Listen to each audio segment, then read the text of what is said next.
Bueno, a continuación vamos a realizar unos ejemplos de media, mediana, moda, varianza y desviación estándar para lograr la nivelación acordada para enfrentar el curso de Estadística 2. Entonces, lo primero que vamos a realizar es partir de un ejemplo en el cual tenemos una tabla de distribución de frecuencias con datos puntuales, como la que observamos aquí, donde X será pues el valor de una noche en cualquier hotel.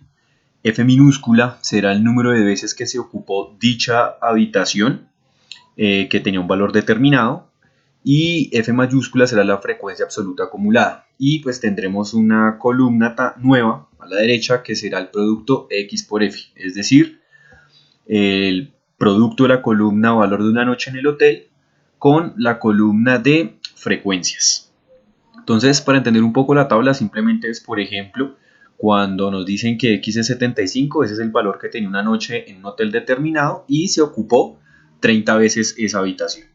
Entonces, con base en ello, vamos a completar en primera medida o en primera instancia lo que es la columna de frecuencia absoluta acumulada. Recordemos que lo que se debe hacer aquí es tomar o empezar con el valor de F del primer dato, igualarlo, colocar 20, después sumamos para el siguiente, tomamos el valor actual de F, 12, y sumamos el anterior, que era 20, 20 más 12 nos va a dar 32. Para el siguiente, ¿qué vamos a hacer? Pues vamos a tomar los 32 y le vamos a sumar el nuevo valor, que es 30, lo cual nos da efectivamente 62.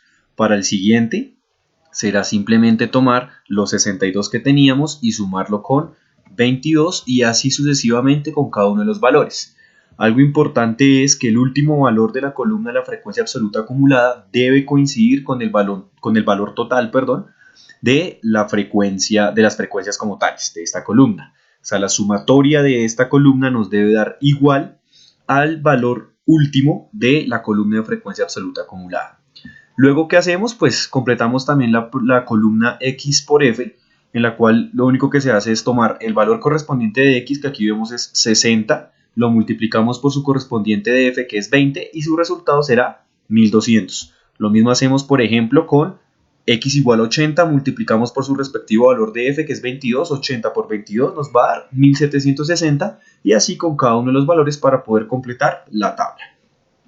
Tal cual como se estaba diciendo, si nosotros hacemos la sumatoria de la columna de frecuencias, el resultado de esa sumatoria debe coincidir con el último valor de la frecuencia absoluta acumulada.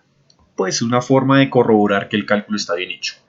Además de eso, va a ser importante realizar también la sumatoria de la columna X por F, que en este caso la sumatoria de 1200, 864, 2250, 1760, 1581 y 1900 nos da 9555. ¿Para qué necesitamos estos valores? Pues simplemente para hacer el cálculo de la media, donde tenemos que la media será igual a la sumatoria de la columna X por F, que ya vimos que era 9555, y dividido entre el número total de datos que vimos era 120. Al hacer la operación, esto nos va a dar 79,2, es decir que el valor medio de la habitación estuvo en 79,62. Luego hacemos el cálculo de la mediana. En este caso, debemos recordar que la mediana es una medida de posición. Si bien aquí no voy a profundizar en los conceptos relacionados con la media, la mediana y la moda, sí es importante que tengamos esos conocimientos claros para entender qué significan estos resultados.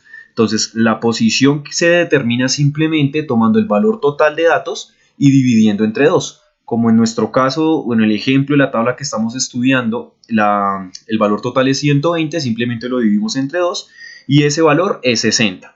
¿Qué hacemos con ese valor de posición? Este valor de posición se debe buscar en la columna de frecuencias absolutas acumuladas. Para ello debemos volver a la tabla e identificar dónde tenemos ese valor de 60 o el siguiente mayor que se le aproxime, el más cercano mayor. En este caso se nos aproximaría el valor de 62. ¿Qué ocurre? Aquí es donde vamos a encontrar entonces cuál será el valor de la mediana, que en este caso es un valor de X. Aquí algo importante a identificar es, nosotros lo que necesitamos es determinar la posición y esa posición buscarla en la columna de frecuencias. El valor más cercano por encima, en este caso es 62. Y el valor que X tenga para ese valor de frecuencia absoluta acumulada será el valor de la mediana, es decir, que en nuestro caso será 75. Entonces nuestra mediana será 75. Para hacer el cálculo de la moda, recordemos que una forma simple de entender el concepto es el valor que más se repite. Para ello, lo vamos a buscar el valor mayor, que va a indicar el que más se repite, en la columna de frecuencias, o F minúscula. Aquí notamos que el valor mayor o el más grande, es decir, el que más se repite, será 30. Por lo tanto, ese será nuestro intervalo de interés o nuestro grupo de interés. Y aquí volveremos a escoger el valor de X que corresponde para este valor de F minúscula, que en este caso es 75, lo cual indica que para este caso la moda será de 75. Y así calcularíamos los valores de media, mediana y moda para datos agrupados de forma puntual en tablas de distribución.